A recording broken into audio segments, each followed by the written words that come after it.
Imagine if all cars behaved like this.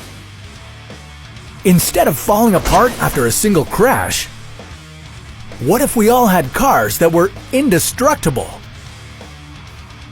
Would there be fewer fatalities caused by car accidents? What would indestructible cars be made of? And could this end up being a bad thing?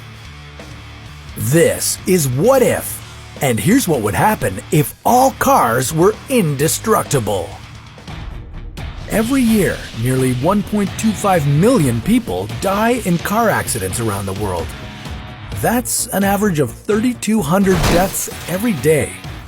In the United States alone, over 2 million people become injured or disabled from car accidents each year. It's no secret, roads can be dangerous if we're not careful. So, would an indestructible car be able to solve our safety issues? First, we need to decide what our vehicles would be made of. They could all be Cybertrucks. These are made out of a type of stainless steel alloy, which is the same material used in spaceships. But are they nuke-proof? Probably not. We would want our cars to be completely indestructible, meaning that if we were to throw a nuke at one, our car would be the only thing left standing. Maybe we could all drive around in US presidential limos, which are essentially drivable tanks that are completely bulletproof. The only issue with them is they cost about $1 million per car. Instead, we'd most likely take the materials used in the Cybertruck and coat them with a substance known as graphene. This rare material is one of the strongest known to man.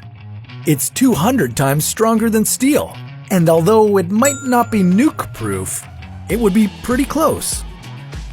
Okay, now that we have our indestructible vehicle, what would this do for accidents on the road?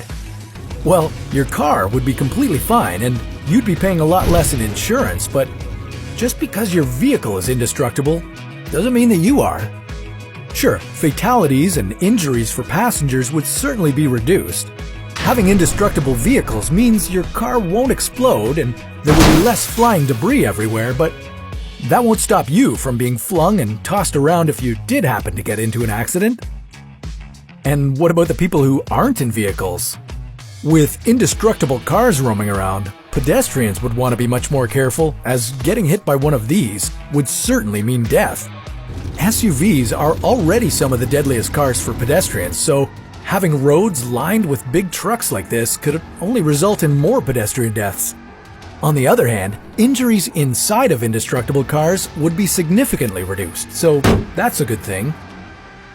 What might not be so good is the fact that these things last forever. And by forever, I mean it. Literally. We're not talking 100 or 1,000 years. We mean until the end of time. No more car breakdowns and spending thousands of dollars on repairs. This all sounds like a great what if. But wait, that's not all. Come on, you knew this was coming. With indestructible cars, there's only one thing we would need to think about. How would we get rid of these things? You might be thinking, well, why would we need to do that? But let's face it, even if we had cars that would never break, we'd still want to buy new ones. You buy a new phone or new clothes when you don't really need them, so wouldn't that also apply to vehicles?